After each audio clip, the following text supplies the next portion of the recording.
Question ಕೇಳಿದ್ರೆ ಎಷ್ಟು ಜನ ಆನ್ಸರ್ ಹೇಳ್ತೀರಿ ನೋಡಿ. ಓಕೆ, ಹೌದು. ಎಷ್ಟು ಜನ ಇಲ್ಲಿ ನಿಮಗೆ ಕೊಟ್ಟಂತ ತಾಯಿ ಕಾರ್ಡ್ ಅನ್ನು ಓದಿದ್ದೀರಿ? ಫುಲ್ ಓದಿದ್ದೀರಾ? ನಮ್ಮ ಪ್ರಿಮಾ ಡಾಕ್ಟರ್ ಯಾವಾಗ ಬೈತಾ ಇರ್ತಾರೆ, ಹೇಳ್ತಾ ಇರ್ತಾರೆ, ಅದಕ್ಕೆ ಓದು. ಅದ್ರಲ್ಲಿ ಈ ಎಲ್ಲ ವಿಷಯಗಳು ಇತ್ತಾ? ಓಕೆ. ಸೊ ಆ ವಿಷಯವನ್ನ ಮುಂಚಿನಿಂದಾನೇ ನಿಮ್ಗೆ ಕೊಡ್ತಾ ಇದ್ದೇವೆ, ಆದ್ರೆ ಅದನ್ನ ನೀವು ಸರಿಯಾಗಿ ಮಾಹಿತಿಯನ್ನ ಸರಿ ಯೂಸ್ ಮಾಡ್ತಾ ಇಲ್ಲ ಅಂತ ಪ್ರತಿ ಸಲ ಈ ತರ ನಾವು ಪ್ರೋಗ್ರಾಮ್ ಮಾಡ್ತಾ ಇದ್ದೇವೆ. ಓಕೆ, ಸೊ ಆಗಸ್ಟ್ 1ರಿಂದ 7 ನಾವು ಬ್ರೆಸ್ಟ್ ಫೀಡಿಂಗ್ ವೀಕ್, ಹಾಲು ಎದೆ ಹಾಲಿಸುವುದರ ಸಪ್ತಾಹ ಅಂತ ಆಚರಿಸ್ತೇವೆ. ಈ ವರ್ಷದ ಥೀಮ್ ಅದರಲ್ಲಿ ಏನಿದೆ ಅಂತ ಹೇಳಿದ್ರೆ ಕ್ಲೋಸಿಂಗ್ ದ ಗ್ಯಾಪ್ ಅಂತ ಹೇಳಿ. ಕ್ಲೋಸಿಂಗ್ ದ ಗ್ಯಾಪ್ ಅಂದ್ರೆ ಏನು? ಹಾಲು ಕೊಡ್ಲಿಕ್ಕೆ ಯಾವ ಯಾವ ತೊಂದರೆಗಳಿದೆ ಅದನ್ನೆಲ್ಲ ನಾವು ಆ ತೊಡಕುಗಳನ್ನ ರಿಮೂವ್ ಮಾಡುದಂತ. ಏನೇನು ತೊಡಕು ಇರ್ತದೆ? ಫಸ್ಟ್ ಆಗಿ ಮಗುವಿಗೆ ಹಾಲಿಲ್ಲದ ಬೇರೆ ಆಹಾರ ಇರುವುದಿಲ್ಲ. ಫಸ್ಟ್ ಆರೋಗ್ಯ ಕೊಡು. ಸೊ ಅದು ಆಹಾರವನ್ನ ಸರಿಯಾಗಿ ತಗೊಳ್ಬೇಕಾಗ್ತದೆ. ಆ ಹಾಲನ್ನ ಕೊಡೋದು ಯಾರು? ತಾಯಿ. ಸೊ ತಾಯಿ ದೈಹಿಕವಾಗಿ ಮಾನಸಿಕವಾಗಿ ಅದಕ್ಕೆ ರೆಡಿ ಆಗಿರ್ಬೇಕು. ಈಗ ಪ್ರೆಗ್ನೆಂಟ್ ಆಗುವ ಟೈಮ್ ಲೇಟ್ ಆಗ್ತಾ ಇದೆ ಅಲ್ಲ, ಮದುವೆ ಆಗಿದೆ 28-35, ಗರ್ಭಿಣಿ ಆಗುವಾಗ 32-35 ವಯಸ್ಸು. ಆ ವಯಸ್ಸಲ್ಲಿ ದೇಹ ನಮ್ಗೆ ಅಷ್ಟು ಸಪೋರ್ಟ್ ಕೊಡುದಿಲ್ಲ. ಕೆಲವೊಮ್ಮೆ ಮಗು ಹತ್ರ ಕಿರಿಕಿರಿ ಆಗ್ತದೆ, ಸಿಟ್ಟು ಬರ್ತದೆ. ಅಂತ ಟೈಮಲ್ಲಿ ನಾವು ಮಾನಸಿಕವಾಗಿ ಕೂಡ ರೆಡಿ ಆಗಿರ್ಬೇಕು. ತಾಯಿ ದೈಹಿಕವಾಗಿ ಮತ್ತೆ ಮಾನಸಿಕವಾಗಿ ರೆಡಿ ಆಗಿರ್ಬೇಕು. ಎರಡನೇದು, ಆ ತಾಯಿಗೆ ಮನೆಯಲ್ಲಿ ಬೇರೆ ಯಾರೆಲ್ಲ ಇದ್ದಾರೆ, ಗಂಡ, ಅಮ್ಮ, ಅತ್ತೆ, ಮನೆಯಲ್ಲಿ ಇರೋರೆಲ್ಲರೂ ಹಾಲು ಕೊಡ್ಲಿಕ್ಕೆ ಸಹಕಾರ ಮಾಡುವುದು. ಮೂರನೇದು ಸಮಾಜ ಹೇಗೆ ಸಹಕಾರ ಮಾಡ್ತದೆ? ಎಲ್ಲಿಯಾದ್ರೂ ಈಗ ಅವರು ಕೆಲಸಕ್ಕೆ ಹೋಗ್ತಾ ಇದ್ರೆ ಕೆಲಸಕ್ಕೆ ಹೋಗುವಲ್ಲಿ ಬ್ರೆಸ್ಟ್ ಫೀಡಿಂಗ್ ಜಾಗ ಇಡುವಂತದ್ದು. ನೀವು ಏರ್ಪೋರ್ಟ್, ರೈಲ್ವೆ ಸ್ಟೇಷನ್ ಎಲ್ಲ ಹೋದ್ರೆ ಅಲ್ಲೊಂದು ಇರ್ತದಲ್ಲ ಬ್ರೆಸ್ಟ್ ಫೀಡಿಂಗ್ ರೂಮ್ ಅಂತ. ಹಾಗೆ ಪ್ರತಿಯೊಂದು ಕೆಲಸಕ್ಕೆ ಹೋಗುವ ಜಾಗದಲ್ಲಿಯೂ ಅದನ್ನ ಏರ್ಪಾಡು ಮಾಡಬಹುದು. ನಾಲ್ಕನೆಯದು ಸರ್ಕಾರ ಹೇಗೆ ಮಾಡ್ತದೆ? ಈಗ ತಾಯಿ ಕಾರ್ಡು ಕೊಡುವುದರ ಮೂಲಕ, ಅದರ ಮೂಲಕ ನಿಮ್ಗೆ ಆರೋಗ್ಯ ಶಿಕ್ಷಣ ಕೊಡುವುದಾಗಲಿ, ಹಾಗೆ ಆಶಾ ಕಾರ್ಯಕರ್ತೆ ಇರ್ತಾರೆ, ಏನೆಂಬಳ್ತಾರೆ, ಮನೆಗೆ ಬಂದು ನಿಮ್ಗೆ ಈ ವಿಷಯಗಳನ್ನ ಹೇಳ್ಕೊಡ್ತಾರೆ, ಹೌದಾ? ಸೊ ಹೀಗೆ ಎಲ್ಲರ ಸಹಕಾರದಿಂದ ನಾವು ಈ ಬ್ರೆಸ್ಟ್ ಫೀಡಿಂಗ್ ಹೇಳುವಂತದನ್ನ, ಸ್ತನಪಾನ ಹೇಳುವುದನ್ನ ಚೆನ್ನಾಗಿ ನಡೆಸಬೇಕು ಅಂತ ಹೇಳುವುದು ಈ ವರ್ಷದ ಧ್ಯೇಯ. ಈಗ ಅದಕ್ಕೆ ಪ್ರಿಪೇರ್ ಆಗುವುದು ಹೇಗೆ? ಸ್ತನಪಾನಕ್ಕೆ ನಾನು ಹೇಳಿದೆ ಮಾನಸಿಕವಾಗಿ ದೈಹಿಕವಾಗಿ ರೆಡಿ ಆಗಿರ್ಬೇಕು ಅಂತ. ಸೊ ಇದಾಗ್ಲೇ ಹೇಳಿದಾಗೆ ಫಸ್ಟ್ 7th ಬಗ್ಗೆ ಪ್ರಿಪೇರ್ ಆಗುವುದು ಹೇಗೆ ಅಂದ್ರೆ, ಪ್ರೆಗ್ನೆಂಟ್ ಇರುವಾಗಲೇ ಮೂವಿಂಗ್ ಫಾಸ್ಟರ್, ಇಲ್ಲಿ ಹಲವಾರು ವಿಷಯಗಳು ಬರ್ತಾ ಇದ್ದವು. ಒಂದು, ನಿಮ್ಮ ಆಹಾರ ಚೆನ್ನಾಗಿರ್ಬೇಕು. ಅವಾಗ್ಲೇ ಅವ್ರು ಹೇಳಿದ್ರು ಆಹಾರ ಹೇಗೆ ಚೆನ್ನಾಗಿರ್ಬೇಕು ಅಂತ. ಎರಡನೇದು, ಸಾಕಷ್ಟು ಪ್ರಮಾಣದಲ್ಲಿ ನೀರನ್ನ ಸೇವಿಸಬೇಕು. ನೀವು ಮಾನಸಿಕವಾಗಿ ರೆಡಿ ಆಗಿರ್ಬೇಕು. ಆಮೇಲೆ 7 ತಿಂಗಳ ನಂತರ ನಿಮ್ಮ ಬ್ರೆಸ್ಟ್ ಅನ್ನ ಚೆನ್ನಾಗಿ ನೋಡ್ಕೊಳ್ಬೇಕು. ಬ್ರೆಸ್ಟಿನ ಏನಿದೆಲ್ಲ ತುದಿ, ನಿಮ್ಮ ಸ್ತನದ ತೊಟ್ಟು, ಅದು ಒಳಗೆ ಏನಾದ್ರೂ ಇದೆಯಾ, ಅದು ಫ್ಲಾಟ್ ಆಗಿದೆಯಾ ಅಂತ ನೋಡ್ಕೊಳ್ಬೇಕು. ಒಂದು ವೇಳೆ ಅದು ಒಳಗಡೆ ಇದ್ರೆ ನಿಮ್ಮ 2 ಬೆರಳುಗಳಿಂದ ಅದನ್ನ ಹೊರಗೆ ಎಳ್ಕೊಳ್ಬೇಕು. ಯೂಶಲಿ ನಿಮ್ಮ ಬ್ರೆಸ್ಟ್ ಡ್ರೈ ಆಗಿ ಅಥವಾ ಶುಷ್ಕವಾಗಿರ್ಬೋದು. ಹಾಗೆ ಇದ್ದಾಗ ನೀವು ತೆಂಗಿನ ಎಣ್ಣೆಯನ್ನ ಯೂಸ್ ಮಾಡ್ಬೋದು, ಸ್ವಲ್ಪ ಅದನ್ನ ನಯವಾಗಿ ಮಾಡ್ಕೊಳ್ಳಿಕ್ಕೆ. ಅಥವಾ ಸ್ನಾನದ ಟೈಮಲ್ಲಿ, ಸ್ನಾನ ಮಾಡುವಾಗ ನೀರು ಬಿದ್ದಾಗ ಸ್ಕಿನ್ ಸ್ಮೂತ್ ಆಗ್ತದಲ್ವಾ, ಆವಾಗ ಕೂಡ ನಿಮ್ಮ ಇದೆಲ್ಲ ಸ್ತನ ತೊಟ್ಟನ್ನ ಹೊರಗೆ ಎಳ್ಕೊಳ್ಳಿಕ್ಕೆ ನೋಡ್ಬೇಕು. ಸೊ ಇದು 7ನೇ ತಿಂಗಳಿಂದ ನೀವು ಮಾಡ್ಕೊಳ್ಬೇಕು. ಸ್ತನ ಡ್ರೈ ಆಗಿ ಶುಷ್ಕವಾಗಿ ಇಲ್ಲದಾಗೆ ನೋಡ್ಕೊಳ್ಬೇಕು. ಶುಷ್ಕವಾಗಿದ್ರೆ ನೀವು ಹಾಲು ಕೊಡುವಾಗ ಅದರಲ್ಲಿ ಕಟ್ ಬರ್ಲಿಕ್ಕೆ, ಗಾಯ ಆಗ್ಲಿಕ್ಕೆ ಕಾರಣ ಆಗ್ತದೆ. ಹಾಗೆಯೇ ನೀವು ಅದರಲ್ಲಿ ಏನಾದ್ರೂ ಇದು ಬಂದ್ರೆ, ಕೆಲವರಿಗೆ 8 ತಿಂಗಳಾಗುವಾಗಲೇ ಹಾಲು ಬರಲಿಕ್ಕೆ ಸ್ಟಾರ್ಟ್ ಆಗ್ತದೆ. ಅದಕ್ಕೆ ಗಾಬರಿ ಆಗುವಂತದ್ದಲ್ಲ, ಅದು ಸ್ತನ ತನ್ನ ಕೆಲಸವನ್ನ ಚೆನ್ನಾಗಿ ಮಾಡ್ತಾ ಇದೆ, ಮುಂದಿನ ಕೆಲಸಕ್ಕೆ ರೆಡಿ ಆಗ್ತಾ ಇದೆ ಅಂತ ಹೇಳುವಂತ. ಬಟ್ ಹಾಗೆ ಆದಾಗ ಅವ್ರು ಏನ್ ಮಾಡ್ಬೇಕಂದ್ರೆ, ಹೊಟ್ಟೆಯಲ್ಲಿ ಮಗು ಹುಡುಗುವುದರ ಬಗ್ಗೆ ಜಾಸ್ತಿ ಕೇರ್ ಕೊಡ್ಬೇಕಾಗ್ತದೆ. ಹಾಲು ಬರ್ಬೇಕಾದ್ರೆ ಡೆಲಿವರಿ ಆದ ಮೇಲೆ, ಡೆಲಿವರಿ ಆಗುವ ಮುನ್ನವೇ ಬರ್ತಾ ಇದೆ ಅಂದ್ರೆ ನೀವು ಹೊಟ್ಟೆಯಲ್ಲಿರುವ ಮಗುವಿನ ಬಗ್ಗೆ ಕಾಳಜಿಯನ್ನ ಜಾಸ್ತಿಯಾಗಿ ವಹಿಸಬೇಕು. ಯಾವಾಗ ಹಾಲನ್ನ ಕೊಡ್ಬೇಕು, ಎಷ್ಟು ಬೇಗ ಹಾಲನ್ನ ಕೊಡುವುದು. ಈಗ ಹಾಲು ಕೊಡುವ ಮುಂಚಿನ ಪ್ರಿಪರೇಷನ್ ಎಷ್ಟು ಬೇಗ ಹಾಲು ಕೊಡಬೇಕು, ಡೆಲಿವರಿ ಆದ ಕೂಡಲೇ ಹಾಲು ಕೊಡುವುದು. ನಾವು ನಾರ್ಮಲ್ ಡೆಲಿವರಿ ಆದರೆ ಯೂಶಲಿ ಹೊಕ್ಕಳು ಬೆಳೆದು ಕಟ್ಟಡಿಸಿದ ಕೂಡಲೇ ಆ ಮಗುವನ್ನ ತಾಯಿಯ ಮೊಲೆ ಮೇಲೆ ಹಾಕಿ. ಸೊ ಡೆಲಿವರಿ ಆದ ಕೂಡಲೇ, ನಾರ್ಮಲ್ ಡೆಲಿವರಿ ಆಗುದಿದ್ರೆ ಡೆಲಿವರಿ ಆದ ಕೂಡಲೇ ಆ ಹೊಕ್ಕಳು ಬಳ್ಳಿ ಕತ್ತರಿಸಿದ ಕೂಡಲೇ ನಾವು ತಾಯಿಯ ಮೊಲೆ ಮೇಲೆ ಮಗುವನ್ನ ಹಾಕ್ತೇವೆ. ಸಿಸರಿನೆಲ್ಲ ಆಗದಂತ ಇದ್ರೆ ಅಟ್ಲೀಸ್ಟ್ 1 ಗಂಟೆಯ ಒಳಗಡೆ ಡೆಲಿವರಿ ಆಗಿ 1 ಗಂಟೆ ಒಳಗಡೆ ಅಲ್ಲಿ ಹಾಕಿದ್ದೇನೆ, 1 ಗಂಟೆಯ ಒಳಗಡೆ ಮಗುವನ್ನ ಹಾಲಿಗೆ ನೀವು ಬ್ರೆಸ್ಟ್ಗೆ ಹಾಕ್ಬೇಕಾಗಿ ಬರ್ತದೆ. ಆಯ್ತಾ? ಫಸ್ಟ್ 2-3 ದಿನದಲ್ಲಿ ಬರುವ ಹಾಲು ತುಂಬಾ ಒಳ್ಳೆಯ ಹಾಲು. ಅದನ್ನ ಕೊಲೆಸ್ಟ್ರಾಲ್ ಅಂತ ಕರೀತಾರೆ. ಅವರೇನು ತಿಂಬು ಹಾಲು ಹೇಳಿರೋದು ಅದು ಹಳದಿ ಕಲರಲ್ಲಿರ್ತದೆ. ಅದನ್ನ ಮಗುವಿಗೆ ಚೆನ್ನಾಗಿ ಕೊಡ್ಬೇಕು. ಅದರಲ್ಲಿ ಮಗುವಿಗೆ ಬೇಕಾದಂತಹ ಸತ್ವಗಳು, ವಿಟಮಿನ್ಸ್ ಆಗಿರ್ಬೋದು, ಖನಿಜಗಳಾಗಿರ್ಬೋದು, ರೋಗ ನಿರೋಧಕ ಸತ್ವಗಳಾಗಿರ್ಬೋದು, ಅವೆಲ್ಲವೂ ತುಂಬಾ ಇದೆ. ಆದ ಕಾರಣ ಅದನ್ನ ಚೆನ್ನಾಗಿ ಮಗುವಿಗೆ ಕೊಡ್ಬೇಕಾಗ್ತದೆ.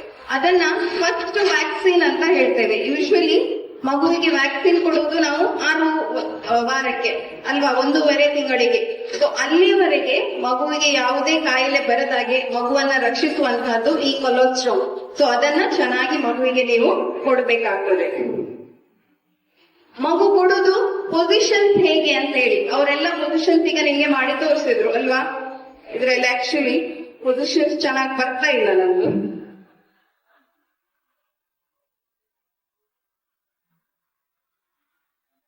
ಕಾಣಿಸ್ತದ ನಿಮ್ಗೆ? ಮಗುವಿಗೆ ಹಾಲು ಕೊಡೋದು ಹೇಗೆ ಅಂತ ಅವರು ನಿಮ್ಗೆ ತೋರಿಸಿದ್ರು. ಕ್ರಾಸ್ ಕ್ರೇಡಲ್ ಹೇಗೆ, ಕ್ರೇಡಲ್ ಪೊಸಿಷನ್ ಹೇಗೆ ಅಂತ, ಅದನ್ನೇ ಅಲ್ಲಿ ನಾನು ಇದರ ಮೂಲಕ ತೋರಿಸ್ತಾ ಇದ್ದೇನೆ. ಇದು ಈಗ ಮಗುವನ್ನ ಸೇಮ್ ಸೈಡ್ ಅಲ್ಲಿ ಕೊಡ್ತಾ ಇದ್ದಾಳೆ ಅವಳು, ಅದನ್ನ ಕ್ರೇಡಲ್ ಪೊಸಿಷನ್ ಅಂತ ನಾವು ಹೇಳ್ತೇವೆ. ಆಯ್ತಾ? ಮಗುವಿನ ತಲೆಗೆ ಅದೇ ಭಾಗದ ಕೈ, ನೀವು ಯಾವ ಮೂಲೆಯಿಂದ ಹಾಲು ಕೊಡ್ತಿರೋ ಅಲ್ಲೇ ಸಪೋರ್ಟ್ ಮಾಡಿ ಕೊಡ್ತಾ ಇರೋದು. ಆಪೋಸಿಟ್ ಸೈಡಿಗೆ ಕೊಡುವಾಗ ಆ ಕೈ ಆ ಮಗುವಿನ ಬೆನ್ನಿಗೆ ಸಪೋರ್ಟ್ ಆಗಿ ಹೋಗ್ತದೆ. ಅದನ್ನ ನಾವು ಕ್ರಾಸ್ ಕ್ರೇಡಲ್ ಅಂತ ಕರಿತೇವೆ. ಆವಾಗ ಕೊಡುವಾಗ ನಿಮ್ಮ ಕೈಗೆ ಬೆನ್ನಿಗೆ ಸಪೋರ್ಟ್ ಸರಿಯಾಗಿ ತಕೊಂಡು ನೀವು ಮಗುವಿಗೆ ಹಾಲನ್ನ ಕೊಡಬೇಕಾಗಿ ಬರ್ತದೆ. ನೆಕ್ಸ್ಟ್ ಅವರು ನಿಮ್ಗೆ ಒಂದು ಹೇಳಿದ್ರು ಫುಟ್ಬಾಲ್ ಪೊಸಿಷನ್ ಅಂತ. ಅವಳು 2 ಮಗುವನ್ನ ಹಿಡ್ಕೊಂಡು ತೋರಿಸಿದ್ರು, ಹೌದಾ? ಅದು ಕೂಡ ಇಲ್ಲಿ ತೋರಿಸ್ತಾರೆ. ಹೀಗೆ ಕೂಡ ಕೆಳಗೆ ಹಿಡ್ಕೊಂಡು ಕೂಡ ಕೊಡ್ಬೋದು ನೀವು.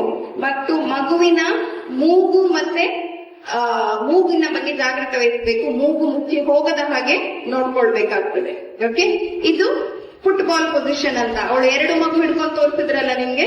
ಸಿಸೇರಿಯನ್ ಆದವರಿಗೆ ಮಗು ಓದ್ರೆ ಹೊಟ್ಟೆಗೆ ನೋವಾಗುತ್ತಲ್ಲ, ಸೊ ಸೈಡ್ ಅಲ್ಲಿ ಹಿಡ್ಕೊಂಡು ಕೊಡ್ಬೋದು. ಲೆಫ್ಟ್ ಸೈಡ್ ಅಲ್ಲಿ ಕೊಡುವಾಗ ಮಗುವನ್ನು ಲೆಫ್ಟ್ ಸೈಡ್ ಇಟ್ಕೊಳ್ಳಿ, ರೈಟ್ ಸೈಡ್ ಇಂದ ಹಾಲು ಕೊಡುವಾಗ ರೈಟ್ ಸೈಡ್ ಅಲ್ಲಿ ಇಟ್ಕೊಂಡು ಕೊಡ್ಬೋದು. ಸೊ ಇದು ಮಗುವಿಗೆ ಹಾಲು ಕೊಡುವಂತ ಬೇರೆ ಬೇರೆ ಪೊಸಿಷನ್ಗಳು. ಲ್ಯಾಚಿಂಗ್. ಲ್ಯಾಚಿಂಗ್ ಅಂದ್ರೆ ಏನು? ಅವ್ರು ಹೇಳಿದ್ರು ಮಗುವಿನ ಬಾಯಿಯೊಳಗೆ ಆ ಕಪ್ಪು ಭಾಗ ಹೋಗ್ಬೇಕು ಅಂತ ಹೇಳಿ. ಓಕೆ, ಸೊ ಇದು ಮಗು ಮತ್ತೆ ಬ್ರೆಸ್ಟಿನ ಹಿಡಿತ ಸರಿಯಾಗಿರ್ಬೇಕು. ಬರೇ ನಿಮ್ಮ ನಿಪ್ಪಲ್ ತೊಟ್ಟನ್ನ ಹಿಡ್ಕೊಂಡ್ರೆ ನಿಪ್ಪಲಲ್ಲಿ ಕಟ್ ಆಗ್ತದೆ, ಮಗುವಿಗೆ ಹಾಲು ಚೆನ್ನಾಗಿ ಹೋಗುದಿಲ್ಲ. ಸೊ ಮಗುವಿಗೆ ಹಾಲು ಕೊಡುವಾಗ ಮಗುವಿನ ಕೆಳ ತುಟಿ ನಿಮ್ಮ ಬ್ರೆಸ್ಟಿಗೆ ಸರಿಯಾಗಿ ಒತ್ತಿ ಹಿಡ್ಕೊಂಡಿರ್ಬೇಕು. ಆಯ್ತಾ? ಮಗು ನಿಧಾನಕ್ಕೆ ಒಳಗೆ ಅದರ ನಿಪ್ಪಲ್ ಒಳಗೆ ಹೋಗ್ತದೆ. ನಿಪ್ಪಲ ಒಳಗೆ ಬಾಯಿ ಹೋದಾಗೆ ಫುಲ್ ಹಾಲು ಎಳೆಯುವಾಗ ಮಗುವಿನ ಬಾಯಿಯ ಆಕ್ಚುಲಿ ಗಂಟಲ ಒಳಗೆ ನಿಪ್ಪಲ್ ಇರ್ಬೇಕಾಗ್ತದೆ.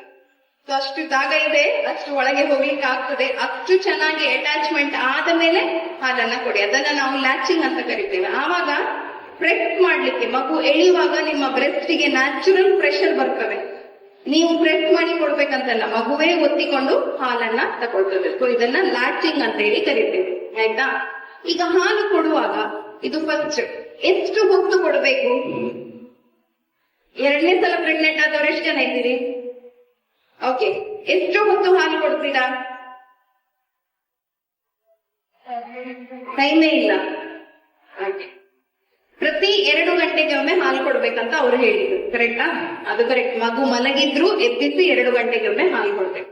ಪ್ರತಿ ಸಲ ಹಾಲು ಕೊಡುವಾಗ ನೀವು ಒಂದು ಬ್ರೆಸ್ಟ್ ಇಂದ ಅರ್ಧ ಗಂಟೆವರೆಗೆ ಹಾಲು ಕೊಡ್ಬೇಕು, 30 ನಿಮಿಷದವರೆಗೆ. 10 ನಿಮಿಷ ಈ ಕಡೆ ಬ್ರೆಸ್ಟ್, 10 ನಿಮಿಷ ಆ ಕಡೆ ಬ್ರೆಸ್ಟ್ ಕೊಡುವುದಲ್ಲ. ಯಾಕೆ? ಹಾಲು ನೀವು ಒಬ್ಸರ್ವ್ ಮಾಡಿದ್ದೀರಾ ಹಾಲು ಹೇಗಿರ್ತದೆ ಅಂತ ಹೇಳಿ. ಮೊದಲು 10 ನಿಮಿಷ ಬರುವ ಹಾಲು ನೀರ್ ಹಾಲಾಗಿರ್ತದೆ. ಅದು ಮಗುವಿನ ಕರುಳೊಳಗೆಲ್ಲ ಹೋಗಿ ಮಗುವಿಗೆ ನೆಕ್ಸ್ಟ್ ಬರುವ ಆಹಾರವನ್ನ ಸ್ವೀಕರಿಸಲಿಕ್ಕೆ ಆ ಕರುಳನ್ನ ರೆಡಿ ಮಾಡ್ತದೆ. ಸೊ ನೀವು ಬರೀ 10 ನಿಮಿಷ ಕೊಟ್ರೆ ಅದ್ರಲ್ಲಿ ಏನು ಪೋಷಕಾಂಶ ಇರುವುದಿಲ್ಲ. ನೆಕ್ಸ್ಟ್ ಬರುವ ದಪ್ಪದ ಹಾಲಲ್ಲಿ ಪೋಷಕಾಂಶಗಳಿರ್ತವೆ.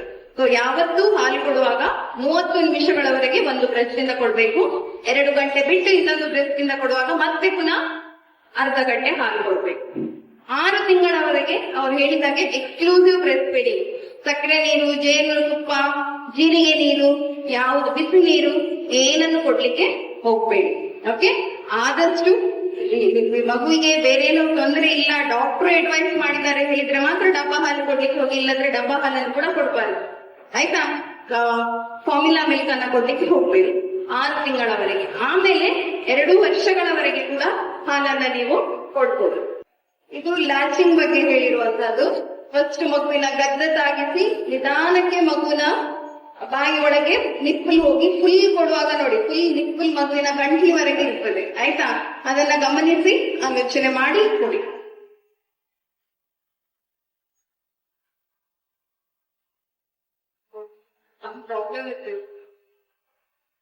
ನೆಕ್ಸ್ಟ್ ಬರ್ಪಿಂಗ್ ಅಂದ್ರೆ ಏನು? ತೇಗು ತೆಗೆಸುವಂತದ್ದು. ಅವ್ರು ಹೇಳಿದ್ರಲ್ಲ, ನಿಮ್ಗೆ ಮಾಡಿ ತೋರಿಸಿದ್ರು. ಯಾಕೆ ತೇಗು ತೆಗೆಸ್ಬೇಕು ಹಾಲು ಕೊಟ್ಟ ಮೇಲೆ? ಮಗುವಿಗೆ ಹಸಿವಾಗಿರುವಾಗ ಗಡಬಡ ಗಡಬಡ ಹಾಲು ಕುಡಿತದೆ.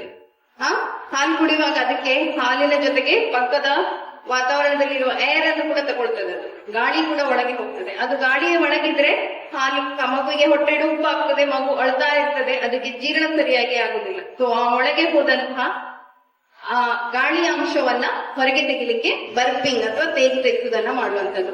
ಅಲ್ಲಿ 3 ಪೊಸಿಷನ್ ತೋರಿಸಿದ್ದೇನೆ ನಾನು. ಒಂದು ಫಸ್ಟ್ ಎಲ್ಲರೂ ಮಾಡುವಂತದ್ದು, ಶೋಲ್ಡರ್ ಮೇಲೆ ಹಾಕಿ ತೇಗು ತೆಗಿಸುವಂತದ್ದು. ಎಷ್ಟೊತ್ತು ಬೇಕಾಗ್ತದೆ ತೇಗು ತೆಗಿಸ್ಲಿಕ್ಕೆ? ಮೊನ್ನೆ ಒಬ್ರು ತಾಯಿ ಬಂದು ನಂಗೆ ಕೇಳಿದ್ರು, ತೇಗು ತೆಗಿಸ್ಲೇಬೇಕಾ? 10 ಗಂಟೆ ಆದ್ರೂ ಮಗು ತೇಗು ತೆಗಿಯುವುದಿಲ್ಲ ಅಂತ. ತೆಗಿಸ್ಲೇಬೇಕಾ? ಹೌದು. ಯಾಕೆಂದ್ರೆ ತೇಗು ತೆಗಿಸ್ಲಿಲ್ಲ ಅಂದ್ರೆ ಮಗುವಿಗೆ ತನ್ನಂತಾನೆ ತೇಗು ಬರ್ತದೆ.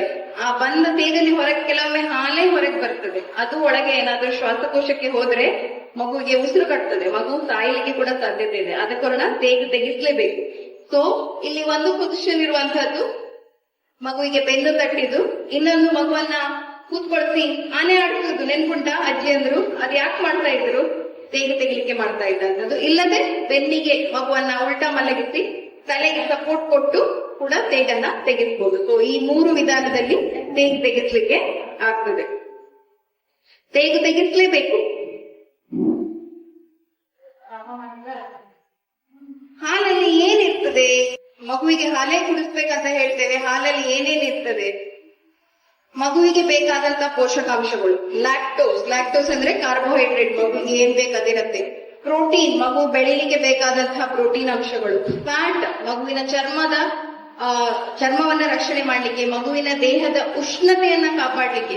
ಮಗು ಹೊಟ್ಟೆಯೊಳಗಿರುವಾಗ ಬೆಚ್ಚಗಿರ್ತದೆ, ಹೊರಗೆ ಬಂದಾಗ ನಮ್ಮ ವಾತಾವರಣ ಸ್ವಲ್ಪ ತಂಪು ಜಾಸ್ತಿ ಕಂಪೇರ್ಡ್ ಟು ನಮ್ಮ ಗರ್ಭದ ಒಳಗಿರುವುದು. ಸೊ ಆ ಟೆಂಪರೇಚರ್ ಅನ್ನ ಮೇಂಟೈನ್ ಮಾಡ್ಲಿಕ್ಕೆ ಬೇಕಾದಂತಹ ಫ್ಯಾಟ್ ಕೂಡ ಅದರಲ್ಲಿ ಇರ್ತದೆ. ಜೊತೆಗೆ ಹಲವಾರು ವಿಟಮಿನ್ಗಳು, ಖನಿಜಗಳು, ಕಬ್ಬಿಣಾಂಶ ಆಗಿರ್ಬೋದು, ಮ್ಯಾಂಗನೀಸ್ ಆಗಿರ್ಬೋದು, ಮೆಗ್ನೀಷಿಯಂ ಆಗಿರ್ಬೋದು, ಮೆದುಳಿನ ಬೆಳವಣಿಗೆಗೆ ಬೇಕಾದಂಥದ್ದು, ಜಿಂಕ್ ಆಗಿರ್ಬೋದು, ಇದೆಲ್ಲವೂ ಹಾಲಲ್ಲಿ ಇರ್ತದೆ. ಜೊತೆಗೆ ಮಗುವಲ್ಲಿ ಪ್ರತಿರೋಧಕ ಶಕ್ತಿ ಬರ್ಲಿಕ್ಕೆ ಬೇಕಾದಂಥದ್ದು, ರೋಗವನ್ನ ತಡೆಗಟ್ಟಲಿಕ್ಕೆ ಬೇಕಾದಂತಹ ನಾವೇನು ಆಂಟಿಬಾಡೀಸ್ ಅಂತ ಹೇಳ್ತೇವೆ, ಅದು ಕೂಡ ಇರ್ತದೆ.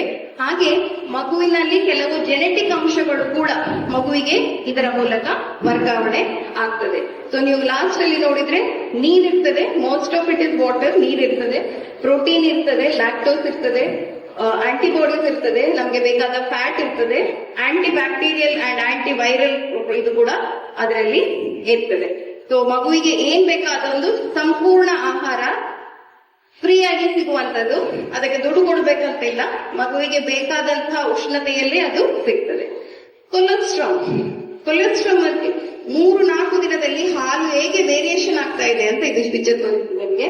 ಫಸ್ಟ್ 1.5 ಗಂಟೆ ಬರುವಂತಹ ಹಾಲಲ್ಲಿ ಈ ಪ್ರೋಟೀನ್ ಅಂಶ, ಆಂಟಿಬಯೋಟಿಕ್ಸ್ ಅಂಶ ಹಾಗೂ ಕೊಬ್ಬಿನ ಅಂಶ ಜಾಸ್ತಿ ಇರ್ತದೆ.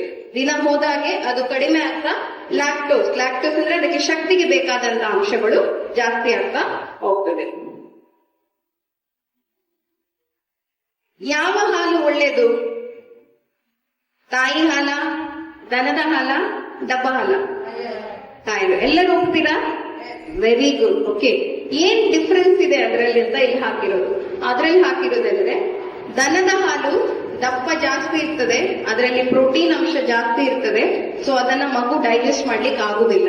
ಓಕೆ, ಡಬ್ಬ ಹಾಲು ಏನ್ ಕೊಡ್ತೇವೆ ಅದರಲ್ಲಿ ವಿಟಮಿನ್ಸ್ ಇರುವುದಿಲ್ಲ, ಆಂಟಿಬಾಡೀಸ್, ಆಂಟಿವೈರಲ್ ಏನು ಬೇಕೋ ಅದನ್ನ ಆಡ್ ಮಾಡ್ಲಿಕ್ಕೆ ಆಗುದಿಲ್ಲ. ಅದರಲ್ಲಿ ಬರೀ ಇದು ಪೋಷಕಾಂಶಗಳು ಮಾತ್ರ, ಕಾರ್ಬೋಹೈಡ್ರೇಟ್, ಫ್ಯಾಟ್, ಪ್ರೋಟೀನ್ ಮಾತ್ರ ಇರುವಂತದ್ದು. ಅದು ಸ್ವೀಟ್ ಕೂಡ ಜಾಸ್ತಿ ಇರ್ತದೆ. ಸೊ ಫಾರ್ಮುಲಾ ಫುಡ್ ಜಾಸ್ತಿ ತಗೊಂಡಷ್ಟು ಮಗುಗಳು ಬೊಜುತನ ಬರ್ತದೆ. ನಿಮ್ಗೆ ಮಗು ಗುಂಡು ಆಯ್ತಂತ ಖುಷಿ ಆಗ್ಬೋದು, ಆದ್ರೆ ಮಗುವಿನ ಆರೋಗ್ಯಕ್ಕೆ ಅದು ಒಳ್ಳೆಯದಲ್ಲ.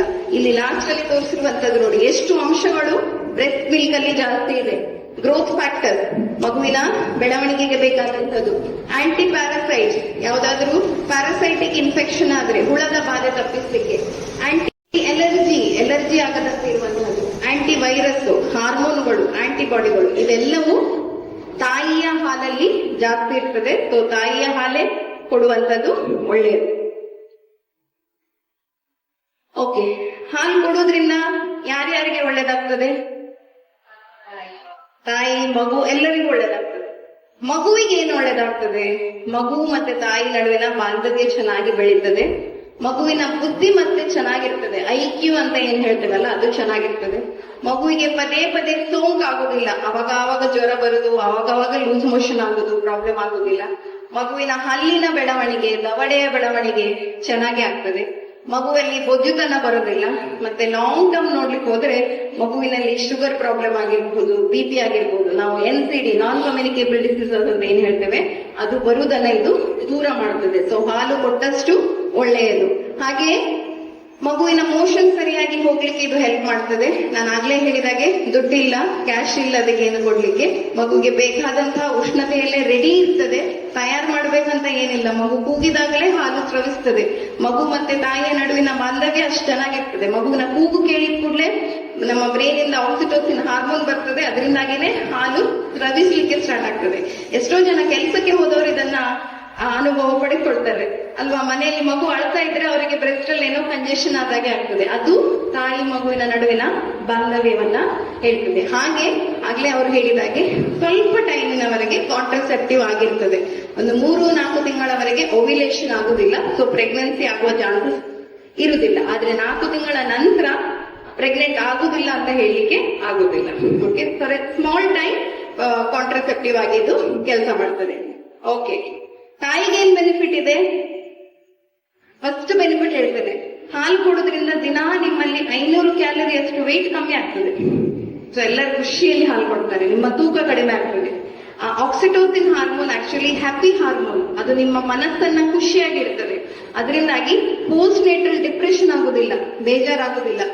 ಎಷ್ಟೋ ಜನ ತಾಯಿಯಂದರಿಗೆ ಬೇಜಾರಾಗಿ ಪೋಸ್ಟ್ ನೇಟಲ್ ಬ್ಲೂಸ್ ಹೇಳ್ತಾರೆ, ಮಗುವಿಗೆ ಹಾಲು ಕೊಡುದಿಲ್ಲ, ಸಿಟ್ಟು ಬರುವುದೆಲ್ಲ ಇರ್ತದೆ. ಅದು ಕಡಿಮೆ ಆಗ್ತದೆ.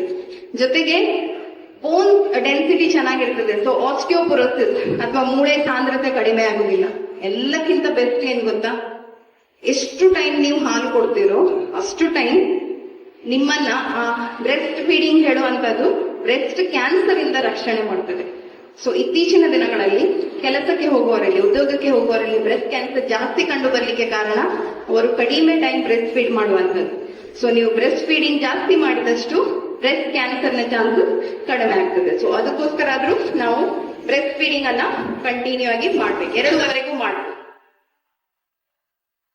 ಸೊ ಮಗು ಚೆನ್ನಾಗಿ ಹಾಲು ಕುಡಿದಿದೆ, ಹಾಲು ಸಾಕಾಗಿದೆ ಮಗುವಿಗೆ ಅಂತ ಹೇಗೆ ಗೊತ್ತಾಗ್ತದೆ?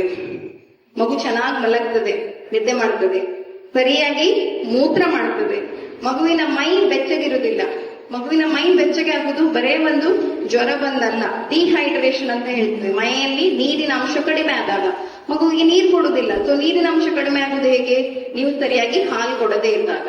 ಸೊ ಹಾಲು ಕಮ್ಮಿ ಆಗಿದೆ ಅಂತ ಹೇಳಿದ್ರೆ ಮಗುವಿನ ಮೈ ಬೆಚ್ಚಗಿರ್ತದೆ.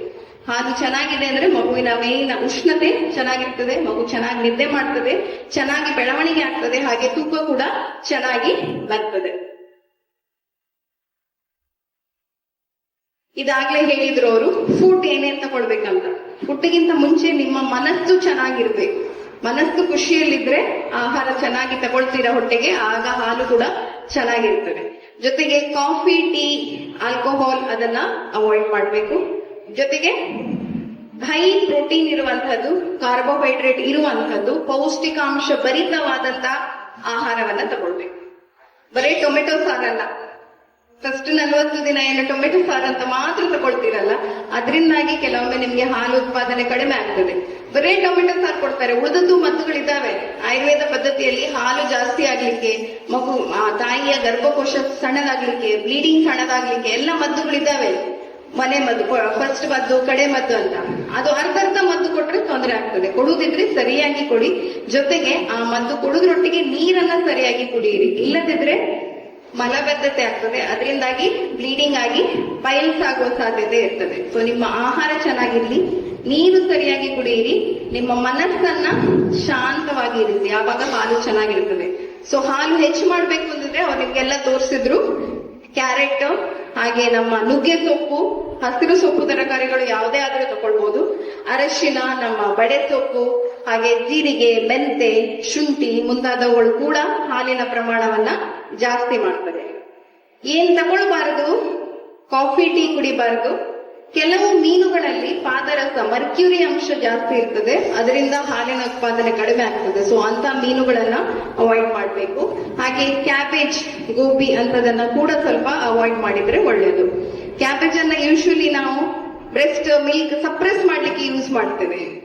ಅದರ ಎಲೆಗಳನ್ನ ತೆಗೆದು ಬ್ರೆಸ್ಟಿನ ಸುತ್ತ ಇಟ್ಕೊಳ್ಳಿ ಅಂತ ಹೇಳ್ತೇವೆ. ಮಗು ಎಲ್ಲಿಯಾದ್ರೂ ತೀರಿ ಹೋಗಿದ್ರೆ, ಮಗು ಉಳಿದಿಲ್ಲ ಅಂತ ಆದ್ರೆ, ಹಾಲು ಕಡಿಮೆ ಮಾಡ್ಬೇಕು ಅಂದ್ರೆ ಕ್ಯಾಬೇಜ್ ಲೀಫ್ ಅನ್ನ ಇಟ್ಕೊಳ್ಳಿ ಅಂತ ಹೇಳ್ತೇವೆ. ಸೊ ಅದರಿಂದ ಹಾಲಿನ ಉತ್ಪಾದನೆ ಕಡಿಮೆ ಆಗ್ತದೆ. ಸೊ ಆದಷ್ಟು ಕ್ಯಾಬೇಜ್ ಸೇವಿಸೋದನ್ನ ಕಮ್ಮಿ ಮಾಡ್ಬೇಕು.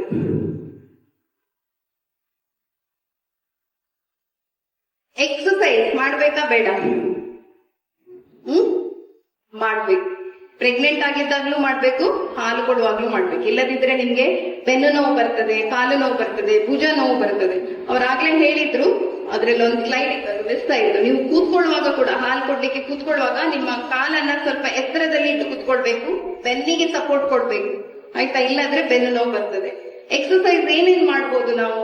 ಕ್ಯಾಟ್ ಅಂಡ್ ಕೌ ಸ್ಟ್ರೆಚಸ್ ಅಂತ, ನಮ್ಮ ಬೆನ್ನನ್ನ ಹಿಂದೆ ಮಾಡಿ ಮುಂದೆ ಮಾಡುವಂಥದ್ದು, ಕೈ ಇಲ್ಲಿಂದ ಮೇಲೆ ಹೋಗುವಂಥದ್ದು, ಈ ಎಕ್ಸಸೈಸ್ ಗಳನ್ನ ಮಾಡ್ಬೋದು. ಹಾಗೆ ಈ ಎಕ್ಸಸೈಸ್ ಗಳನ್ನ ಕೂಡ ಮಾಡ್ಬೋದು. ಬ್ರೆಸ್ಟ್ಗೆ ಮಿಲ್ಕ್, ನಮ್ದು ಬ್ಲಡ್ ಸಪ್ಲೈ ಚೆನ್ನಾಗಿ ಹೋಗುವಂತಹ ಎಕ್ಸಸೈಸ್ ಗಳನ್ನ ನಾವು ಮಾಡ್ಬೋದು. ಮಲಗಿ ಇರ್ಬೇಕಂತ ಏನಿಲ್ಲ ಬಾಣಂತಿ, ಆಯ್ತಾ? 6 ವಾರಗಳ ನಂತರ ಎಕ್ಸಸೈಸ್ ಅನ್ನ ಪ್ರಾರಂಭಿಸಿ ಎಕ್ಸಸೈಸ್ ಅನ್ನ ಮಾಡ್ಬೋದು. ಓಕೆ, ಏನೇನು ತೊಂದರೆ ಬರ್ತದೆ? ಹಾಲು ಕಡಿಮೆ ಇರ್ತದೆ, ನಾನು ಹೇಳಿದೆ ಹಾಲು ಹೇಗೆ ಜಾಸ್ತಿ ಮಾಡ್ಕೊಳ್ಳುದಂತ. ಎರಡನೇದು ಕ್ರ್ಯಾಕ್ಟ್ ನಿಪ್ಪಲಲ್ಲಿ ಗಾಯ ಆಗುವಂತಹದ್ದು. ಹಾಗೆ ಅದನ್ನ ಹಾಗೆ ಬಿಟ್ರೆ ಇಡೀ ಬ್ರೆಸ್ಟ್ ಕೆಂಪಾಗ್ತದೆ, ಅವಾಗ ಕಂಜೆಷನ್ ಆಗ್ತದೆ. ಅದನ್ನು ನೀವು ಬಿಡ್ಲಿಲ್ಲ ಅಂದ್ರೆ ಮತ್ತೆ ಅಲ್ಲಿ ಪಸ್ ಆಗ್ತದೆ, ಕೀವಾಗ್ತದೆ. ಸೊ ಏನ್ ಮಾಡ್ಬೇಕು ಅವಾಗ? ಹೀಗೆ ಆದಾಗ ಹಾಲು ಕೊಡ್ಬೋದಾ? ಗಾಯ ಆದಾಗ ನೋವು ಆಗ್ತದೆ, ಹೌದು, ಬಟ್ ಹಾಲು ಕೊಡ್ಬಾರ್ದಂತ ಏನಿಲ್ಲ. ಹಾಲು ಹೇಗೆ ಕೊಡ್ಬೋದು ಅಂತ ಅವ್ರು ಡೆಮಾನ್ಸ್ಟ್ರೇಟ್ ಮಾಡಿದ್ರು. ನಿಪ್ಪಲ್ ಶೀಲ್ಡ್ ಅಂತ ಒಂದು ತೋರಿಸಿದ್ರು, ನೋಡಿದ್ರಾ? ಓಕೆ. ಸೊ ಕ್ರ್ಯಾಕ್ ನಿಪ್ಪಲ್ ಆಗುದು ಯಾಕೆ? ನಾನು ಮುಂಚೆ ಹೇಳಿದೆ, ನಿಮ್ಮ ನಿಪ್ಪಲ್ ಶುಷ್ಕವಾಗಿದ್ದಾಗ, ಡ್ರೈ ಆಗಿದ್ದಾಗ. ಸೊ ಪ್ರೆಗ್ನೆಂಟ್ ಆಗಿದ್ದಾಗಿಂದನೇ ತೆಂಗಿನ ಎಣ್ಣೆಯನ್ನು ಹಚ್ಚಿ ಅದನ್ನ ನುಣುಪಾಗಿಟ್ಟುಕೊಳ್ಳಿ. ಬ್ರೆಸ್ಟ್ ಮಿಲ್ಕ್ ಕೊಡುವಷ್ಟು ಟೈಮು ಆ ಗಾಯ ಬೇಗ ಗುಣ ಆಗುದಿಲ್ಲ, ಯಾಕಂದ್ರೆ ಆ ಜಾಗ ಡ್ರೈ ಆಗುದಿಲ್ಲ, ಅದು ಯಾವಾಗ್ಲೂ ಒದ್ದೆಯಾಗಿರ್ತದೆ. ಸೊ ಬ್ರೆಸ್ಟ್ ಮಿಲ್ಕ್ ಕೊಡುವಾಗ ನೀವು ಅದಕ್ಕೆ ಈ ನಿಪ್ಪಲ್ ಶೀಲ್ಡ್ ಅನ್ನ ಇರಿಸಿ ಕೊಡ್ಬೋದು. ಅಲ್ಲಿ ಲಾಸ್ಟ್ ನಿಪ್ಪಲ್ ಶೀಲ್ಡ್ ಇಟ್ಟು ಮಗುವಿಗೆ ಹೇಗೆ ಹಾಲು ಕೊಡುವುದಂತ ತೋರಿಸಿರೋದು. ಸೊ ಹಾಲು ಕೊಡುವುದನ್ನ ನಿಲ್ಲಿಸ್ಬೇಕಂತ ಇಲ್ಲ, ನಿಲ್ಲಿಸಿದ್ರೆ ನಿಮ್ಮ ಬ್ರೆಸ್ಟ್ ಗಟ್ಟಿ ಆಗ್ತದೆ, ಆಮೇಲೆ ಅಲ್ಲಿ ಕೀವ್ ಆಗ್ತದೆ, ಆಮೇಲೆ ಅದನ್ನ ನಾವು ಕೀವನ್ನ ತೆಗಿಬೇಕಾಗಿ ಬರ್ತದೆ. ಸೊ ಹೀಗೆ ಆದಾಗ ನೀವೇನ್ ಮಾಡ್ಬೋದು? ಬ್ರೆಸ್ಟಿಗೆ ಬಿಸಿ ನೀರು ಶಾಖವನ್ನ ಕೊಡ್ಬೇಕು. ಬಾಟಲ್ ಹಿಡ್ಕೊಂಡು ಶಾಖ ಕೊಡ್ಬೇಡಿ. Breast is a spherical structure, round ಆಗಿದೆ. ಸೊ ಒಂದು ಬಟ್ಟೆ ತಗೊಳ್ಳಿ, ನುಣುಪಾದ ಬಟ್ಟೆ, ಕಾಟನ್ ಬಟ್ಟೆ, ನಮ್ದು ಬೈರಾಸ್ ಆಗಿರ್ಬೋದು, ಬಿಸಿ ನೀರಲ್ಲಿ ಅದ್ದಿ ಅದನ್ನ ಬ್ರೆಸ್ಟಿಗೆ ಸುತ್ತ ಚೆನ್ನಾಗಿ ಸುತ್ತಿ ಇಟ್ಕೊಳ್ಳಿ. ಅದು ತಣ್ಣಗೆ ಆದ್ಮೇಲೆ ಪುನಃ ಮಾಡಿ, ಅಲ್ಲಿ ಗಟ್ಟಿಯಾದ ಹಾಲು ಹೊರಗೆ ಬರುವಷ್ಟು ಟೈಮು ಶಾಖ ಕೊಡ್ತಾ ಇರ್ಬೋದು. ಬೆಳಿಗ್ಗೆ ಒಮ್ಮೆ ಸಂಜೆ ಒಮ್ಮೆ ಕೊಟ್ರೆ ಕೆಲಸ ಆಗುದಿಲ್ಲ. ಸೊ ತಾಯಿ ಆಗುದು ಅಷ್ಟು ಸುಲಭದ ಕೆಲಸ ಅಲ್ಲ. ಇದಕ್ಕೆ ನಾವು ಬೇರೆಯವರ ಸಪೋರ್ಟ್ ಬೇಕು ಹೇಳುದು, ಮನೆಯಲ್ಲಿರುವವರ ಸಪೋರ್ಟ್ ಬೇಕು ಹೇಳುದು ಇದಕ್ಕೋಸ್ಕರ. ಬಟ್ ಅದು ರೆಡ್ ಆಗ್ತಾ ಇದೆ, ನಿಮ್ಗೆ ನೋವು ಜಾಸ್ತಿ ಆಗ್ತಾ ಇದೆ, ಚಳಿ ಜ್ವರ ಬರ್ತಾ ಇದೆ ಅಂದ್ರೆ ದಯವಿಟ್ಟು ಡಾಕ್ಟರ್ ಹತ್ರ ಹೋಗಿ ಅದಕ್ಕೆ ಔಷಧಿಯನ್ನ ಪಡ್ಕೊಳ್ಳಿ. ನಿಪ್ಪಲ್ ಕ್ರಶ್ ಅಂದ್ರೆ ಏನು? ನೀವು ಮಗುವಿಗೆ ಹಾಲು ಕೊಡುವ ಮುಂಚೆ ನಿಮ್ಮ ಬ್ರೆಸ್ಟ್ ಅನ್ನ ಚೆನ್ನಾಗಿ ತೊಳ್ಕೊಳ್ಳಿಲ್ಲ ಅಂದ್ರೆ, ಮಗುವಿನ ಬಾಯಿಯನ್ನ ಚೆನ್ನಾಗಿ ಕ್ಲೀನ್ ಮಾಡ್ಕೊಳ್ಳಿಲ್ಲ ಅಂದ್ರೆ, ಮಗುವಿನ ಬಾಯಿಯ ಮೇಲ್ದವಡೆ ಒಳಗೆ ಒಂದು ಬಿಳಿ ಪ್ಯಾಚ್ ಬರ್ತದೆ. ಹಾಗೆ ನಿಮ್ಮ ಬ್ರೆಸ್ಟಿನ ಮೇಲೆ ಕೂಡ ಬಿಳಿ ಪ್ಯಾಚ್ ಬರ್ತದೆ. ಇದು actually fungus infection, Candida infection ಆಗುತ್ತೆ. ಅದನ್ನ ನಾವು ಕ್ರಶ್ ಅಂತ ಕರಿತೇವೆ. ಸೊ ಏನ್ ಮಾಡ್ಬೇಕು? ಅವ್ರದ್ದು ಹೇಳಿದಾಗೆ ನಿಮ್ಮ ಸ್ವಚ್ಛತೆ ಕಾಪಾಡ್ಬೇಕು. ಆ ಒದ್ದೆ ಹಾಲು ಸೋರ್ತಾ ಇದ್ರೆ ಅದೇ ಒದ್ದೆ ಬಟ್ಟೆಯಲ್ಲಿ ಇರುವುದಲ್ಲ, ಒದ್ದೆ ಇದ್ದಷ್ಟು ಫಂಗಸ್ ಜಾಸ್ತಿ ಬೆಳೀತದೆ. ಸೊ ಬಟ್ಟೆಯನ್ನ ಕ್ಲೀನ್ ಆಗಿ ತೊಳೆದು ಆದಷ್ಟು ಬಿಸಿ ನೀರಲ್ಲಿ ತೊಳೆಯಿರಿ. ತಣ್ಣೀರಲ್ಲಿ ಫಂಗಸ್ ಹೋಗುದಿಲ್ಲ, ಬಿಸಿ ನೀರಲ್ಲಿ ಮಾತ್ರ ಫಂಗಸ್ ಹೋಗ್ತದೆ. ತೊಳೆದು ಒಣಗಿಸಿದ ಬಟ್ಟೆ ಹಾಕೊಳ್ಳಿ. ಜೊತೆಗೆ ಮಗುವಿನ ಬಾಯಿಯನ್ನ ಕೂಡ ಕ್ಲೀನ್ ಮಾಡೋದನ್ನ ನೀವು ನೋಡ್ಕೊಳ್ಬೇಕು. ತುಂಬಾ ನೋವಿದ್ರೆ, ಮಗು ಹಾಲು ಕುಡಿಯದೇ ಇದ್ರೆ, ನಿಮ್ಮ ನಿಪ್ಪಲ್ ಕೆಂಪಾಗಿದ್ರೆ, ಆವಾಗ ಡಾಕ್ಟರ್ ಹತ್ರ ಬಂದು ನೀವು ಅದಕ್ಕೆ ಮದ್ದನ್ನ ತಗೊಳ್ಬೇಕಾಗ್ತದೆ. How to store milk. ಕೆಲಸಕ್ಕೆ ಹೋಗುವವರಿಗೆ ಹಾಲನ್ನ ಸ್ಟೋರ್ ಮಾಡೋದು ಹೇಗೆ ಅಂತ ಅವರು ಬ್ರೆಸ್ಟ್ ಪಂಪ್ ಅಂತ ತೋರಿಸಿದ್ರು. ಆ ಬ್ರೆಸ್ಟ್ ಪಂಪ್ ಅಲ್ಲಿ ಹಾಲನ್ನ ತೆಗೆದು ಆದಷ್ಟು ಸ್ಟೀಲ್ ಕಂಟೈನರ್ಸ್ ಅಲ್ಲಿ ಸ್ಟೋರ್ ಮಾಡಿ ಫ್ರಿಡ್ಜ್ ಅಲ್ಲಿ ಇಟ್ರೆ ಸಾಕು. ಫ್ರೀಸರ್ ಅಲ್ಲಿ ಬೇಡ ಅಂತ ನಾವು ಹೇಳೋದು. ಅದಕ್ಕೋಸ್ಕರ ಆಯ್ತಾ, ಫ್ರಿಡ್ಜಿನ ಮಾಮೂಲು ಭಾಗದಲ್ಲಿ ಇಡಿ, ಅದನ್ನ ಮುಚ್ಚಿ ಇಟ್ಕೊಳ್ಳಿ ಆಯ್ತಾ. ಅದನ್ನ ಕೊಡ್ಲಿಕ್ಕೆ ಬೇಕಾದಾಗ ಫಸ್ಟ್ ಏನ್ ಮಾಡ್ಬೇಕು, ಕೆಲಸಕ್ಕೆ ಹೋಗೋರಂದ್ರೆ ಬೆಳಿಗ್ಗೆ ಎದ್ದ ಕೂಡಲೇ ಹಾಲನ್ನ ತೆಗೆದು ಸ್ಟೀಲ್ ಪಾತ್ರದಲ್ಲಿ ತೆಗೆದು ಫ್ರಿಡ್ಜ್ ಒಳಗೆ ಇಟ್ಕೊಂಡ್ಬಿಡಿ ಆಯ್ತಾ. ನೆಕ್ಸ್ಟ್ ಹೋಗುವ ಮುಂಚೆ ಫೀಡ್ ಮಾಡಿ ಹೋಗಿ. ನೆಕ್ಸ್ಟ್ ಮಗುವಿಗೆ ಹಾಲು ಬೇಕಾಗಿ ಬಂದಾಗ ಸಣ್ಣದೊಂದು ಪಾತ್ರೆಯಲ್ಲಿ ಎಷ್ಟು ಹಾಲು ಬೇಕೋ ಅಷ್ಟನ್ನೇ ಹೊರಗೆ ತೆಗೆಯಿರಿ. ಇಡೀ ಪಾತ್ರೆ ಹೊರಗೆ ತೆಗೆದಿಡುವುದಲ್ಲ, ಎಷ್ಟು ಬೇಕೋ ಅಷ್ಟನ್ನ ಇಟ್ಟು ಅರ್ಧ ಗಂಟೆ ಕಾಯಿರಿ. ಅದು ರೂಮ್ ಟೆಂಪರೇಚರ್ಗೆ ಬರುವವರೆಗೆ, ಅದನ್ನ ಬಿಸಿ ಮಾಡ್ಲಿಕ್ಕೆ ಹೋಗ್ಬೇಡಿ. ಅದು ಇದಕ್ಕೆ ಬಂದ ಮೇಲೆ ಆ ಪಲ್ಲಡ ತೋರಿಸಿದೇನಲ್ಲ, ನೋಡಿದ್ದೀರಲ್ಲ, ಅದರಲ್ಲಿ ಮಗುವಿಗೆ ಹಾಲು ಕೊಡಿ ಅಥವಾ ಸ್ಪೂನ್ ಅಲ್ಲಿ ಫೀಡ್ ಮಾಡ್ಬೋದು. ಓಕೆ. ಸೊ ಒಮ್ಮೆ ತೆಗೆದ ಹಾಲನ್ನು ಆದಷ್ಟು ನಾವು ಈಗ ಇಡುವಲ್ಲಿ, ನಮ್ದು ಸಂಸ್ಕರಣೆ ಮಾಡುವಲ್ಲಿ 4 days 1 week ಕೂಡ ಇರ್ತಾರೆ ಬ್ರೆಸ್ಟ್ ಮಿಲ್ಕ್ ಬ್ಯಾಂಕ್ಗಳಲ್ಲಿ. ಬಟ್ ನಾವು ಸಾಮಾನ್ಯವಾಗಿ ಇಡುವಲ್ಲಿ 1 ದಿನದ ಒಳಗೆ ಅದನ್ನ ಯೂಸ್ ಮಾಡಿ, 24 ಗಂಟೆಗಳ ಒಳಗೆ ಆ ಹಾಲನ್ನ ಯೂಸ್ ಮಾಡಿ. ಓಕೆ. ಬ್ರೆಸ್ಟ್ ಮಿಲ್ಕ್ ಈಗ 2 ದಿನ ನೋವಿತ್ತು, ಹಾಲು ಕೊಡ್ಲಿಲ್ಲ ನೀವು, 3ನೇ ದಿನ ಬ್ರೆಸ್ಟ್ ಮಿಲ್ಕ್ ಅನ್ನ ಕೊಡ್ಬೋದಾ? ಹಾಲು ಮಗುವಿಗೆ ಕೊಡ್ಬೋದಾ? ಕೊಡ್ಬಾರ್ದಾ? ಹಾಲನ್ನ ಮಗುವಿಗೆ ಕೊಡ್ಬೋದು. ಯಾಕಂದ್ರೆ ನಮ್ಮ ದೇಹದಷ್ಟು ಬೆಸ್ಟ್ ರಿಫ್ರಿಜಿರೇಟರ್ ಎಲ್ಲಿಯೂ ಇಲ್ಲ. ಹಾಲು ನಮ್ಮ ದೇಹದಲ್ಲಿ ಇದ್ದಾಗ ಹಾಳಾಗುದಿಲ್ಲ, ಹೊರಗೆ ಬಂದು ಇಟ್ಟ ಮೇಲೆ ಅದು ಹಾಳಾಗ್ತದೆ. ಸೊ ನೋವಿದ್ದಾಗ್ಲೂ ಹಾಲನ್ನ ಕೊಡ್ಬೋದು. ನೀವು 1 ದಿನ ಬಿಟ್ಟು ಇನ್ನೊಮ್ಮೆ ಹಾಲನ್ನ ಕೊಟ್ಟರು ಏನೂ ತೊಂದರೆ ಆಗೋದಿಲ್ಲ. ಲಾಸ್ಟಿಗೆ ಕಾಂಗರೂ ಕೇರ್ ಅಂತ ಬ್ರೆಸ್ಟ್ ಫೀಡಿಂಗ್ ಅಲ್ಲಿ ಇನ್ನೊಂದು ಬರುವಂತದ್ದು. ಈಗ ತಿಂಗಳ ಮುಂಚೆ ಹೆರಿಗೆ, 8 ತಿಂಗಳಲ್ಲಿ ಹೆರಿಗೆ ಆದ್ರೆ ಆ ಮಗುವನ್ನ ನಾವು ಬೆಳವಣಿಗೆ ಮಾಡುವಾಗ ತಾಯಿಯ ಅಥವಾ ತಂದೆಯ ದೇಹದ ಶಾಖ ಆ ಮಗುವಿಗೆ ಸಿಕ್ಕಿದ್ರೆ ಮಗುವಿನ ವೇಟ್ ಗೇನ್ ಬೇಗ ಜಾಸ್ತಿ ಆಗ್ತದೆ. ಅದಕ್ಕೋಸ್ಕರ ಮಗುವನ್ನ ಹೀಗೆ ಬ್ರೆಸ್ಟ್ ಮೇಲೆ ಹಾಕೊಂಡು ತಾಯಿ ಆಗಿರ್ಬೋದು ಅಥವಾ ತಂದೆ ಆಗಿರ್ಬೋದು ಆ ಮಗುವಿಗೆ ಕೇರ್ ಅನ್ನ ಕೊಡ್ಬೇಕು. ಅದನ್ನ ನಾವು ಕಾಂಗರೂ ಕೇರ್ ಅಂತಲೇ ಕರಿತೇವೆ. ಸೊ ಕೊನೆಯಲ್ಲಿ ಆ ಮುಂಚಿನ ಸ್ಲೈಡ್ಗೆ ಬರ್ತಾ ಇದ್ದೇನೆ. ನೇಚರ್ಸ್ ಫಸ್ಟ್ ವ್ಯಾಕ್ಸಿನ್, ಫಸ್ಟಿಗೆ ಕೊಡುವಂತಹ ವ್ಯಾಕ್ಸಿನ್. ಸೊ ಡೆಲಿವರಿ ಆದ 1 ಗಂಟೆಯ ಒಳಗೆ ಹಾಲು ಕೊಡಿ. ಪ್ರತಿ 2 ಗಂಟೆಗೊಮ್ಮೆ ಹಾಲು ಕೊಡ್ತಾ ಇರಿ. ಹಾಲು ಕೊಡುವಾಗ 30 ನಿಮಿಷ ಬ್ರೆಸ್ಟ್ ಮಿಲ್ಕ್ ಕೊಡಿ. ಮಗು ಚಿಪ್ಪಬೇಕು. ಸರಿಯಾಗಿ ನಿಮ್ಮ ಪೊಸಿಷನ್ ನೋಡ್ಕೊಳ್ಳಿ, ಯಾವ ತರ ಚೆನ್ನಾಗಿ ಕೂತ್ಕೊಳ್ಬೇಕು ಅಂತ ಹೇಳಿ. ಕ್ರೇಡ್ಲಿಂಗ್ ಉಲ್ಟಾ ತೊಟ್ಲು ಇಟ್ಕೊಳ್ಬಹುದು ಅಥವಾ ಫುಟ್ಬಾಲ್ ಮೆಥಡ್ ಆಗಿರ್ಬೋದು. ಅರ್ಧ ಗಂಟೆಗೆ ಕೊಡಿ, 2 ಗಂಟೆಗೆ ಒಮ್ಮೆ ಕೊಡಿ. 6 ತಿಂಗಳವರೆಗೆ ಬರೇ ಹಾಲು, ಬೇರೆ ಏನನ್ನು ಕೊಡ್ಲಿಕ್ಕಿಲ್ಲ. 2 ವರ್ಷದವರೆಗೆ ಹಾಲನ್ನ ನೀವು ಕೊಡ್ಬೋದು. ಬ್ರೆಸ್ಟ್ ಫೀಡಿಂಗ್ ಮಾಡ್ಬೇಕಾ ಬೇಡ ಹೇಳುದು ನಮ್ಮ ಭಾರತದಲ್ಲಿ it's not a choice fur us. ಯಾಕಂದ್ರೆ ಇಲ್ಲಿ ಮಾಲ್ ನ್ಯೂಟ್ರಿಷನ್, ಮಕ್ಕಳಿಗೆ ಅಪೌಷ್ಟಿಕತೆ ಇಲ್ಲಿರುವ ನಮ್ಮ ಆಶಾ ವರ್ಕರ್ಸ್ ಹೇಳ್ಬೋದು, ಎಷ್ಟು ಜನ ಇದ್ದಾರಲ್ವಾ ಪೌಷ್ಟಿಕತೆ ಮಾಲ್ ನ್ಯೂಟ್ರಿಷನ್ ಇರುವವರು. ಸೊ ಅದನ್ನ ಪ್ರಿವೆಂಟ್ ಮಾಡ್ಲಿಕ್ಕೆ ನಮ್ಮ ಭಾರತದಲ್ಲಿ ನಮ್ಗೆ ಬೆಸ್ಟ್ ಇರುದಂದ್ರೆ ಬ್ರೆಸ್ಟ್ ಮಿಲ್ಕ್. ಸೊ ಪ್ರತಿಯೊಬ್ಬ ತಾಯಿಯ ಜವಾಬ್ದಾರಿ ಬ್ರೆಸ್ಟ್ ಮಿಲ್ಕ್ ಕೊಡುವಂತದ್ದು. ಅದರಿಂದ ನಾವು ತಪ್ಪಿಸಿಕೊಳ್ಳುವ ಹಾಗೆ ಇಲ್ಲ. ಓಕೆ. ಸೊ ಕೊನೆಯಲ್ಲಿ ಇಷ್ಟೊತ್ತಿಗೆ ಹೇಳಿದ ಎಲ್ಲ ವಿಷಯಗಳು, ಮಗುವಿಗೆ ಏನ್ ಚೆನ್ನಾಗಾಗ್ತದೆ, ತಾಯಿಗೆ ಏನ್ ಚೆನ್ನಾಗಾಗ್ತದೆ, ಅದನ್ನೆಲ್ಲ ಒಮ್ಮೆ ಜ್ಞಾಪಿಸಿಕೊಳ್ಳಿ. ಎಲ್ಲರೂ ಇವತ್ತಿನ ಈ ದಿನದಲ್ಲಿ ಗರ್ಭಿಣಿಯಾಗಿರುವವರು ನಾವು 6 ತಿಂಗಳವರೆಗೆ ಎಕ್ಸ್ಕ್ಲೂಸಿವ್ ಬ್ರೆಸ್ಟ್ ಫೀಡಿಂಗ್ ಮಾಡ್ತೇವೆ ಅಂತ ಒಂದು ಪ್ರತಿಜ್ಞೆ ತಗೊಳ್ಳಿ. ಓಕೆ. ಸೊ ಇಷ್ಟು ಹೇಳಿ ನನ್ಗೆ ಇವತ್ತ ಮಾತಾಡ್ಲಿಕ್ಕೆ ಅವಕಾಶ ಮಾಡಿಕೊಟ್ಟ ಎಲ್ಲರಿಗೂ, ಅಬಿಗೇಲ್ ಅವರಿಗೆ, ನಮ್ಮ ರೋಟರಿ ಅವರಿಗೆ, ಹಾಗೆ ನಮ್ಮ ಪ್ರಿಮಾ ಮೇಡಮ್, ಅವರು ನಮ್ಮ ಪಿಲ್ಲರ್. ಪ್ರಿಮಾ ಮೇಡಮ್ ಪ್ರತಿ ತಿಂಗಳು ಈ ಬ್ರೆಸ್ಟ್ ಫೀಡಿಂಗ್ ಕ್ಯಾಂಪ್ ಅನ್ನ ಮಾಡ್ತಾರೆ. ಇವತ್ತು ಈ ವೀಕ್ ಇರೋದ್ರಿಂದಾಗಿ ಈ ತರ ಮಾಡೋಣ ಅಂತ ಹೇಳಿ ಅವರು ಪ್ಲಾನ್ ಮಾಡಿ ಮಾಡ್ತಿದ್ದಾರೆ. ಎಲ್ಲರಿಗೂ ಧನ್ಯವಾದ ಹೇಳ್ತಾ ನನ್ನ ಮಾತನ್ನ ಮುಗಿಸ್ತೇನೆ. ಹಾಗೆ ಯಾರಿಗೆ ಏನಾದ್ರೂ ಕ್ವೆಶನ್ಸ್ ಇದ್ರೆ ಆನ್ಸರ್ ಮಾಡ್ತೇವೆ. Thank you.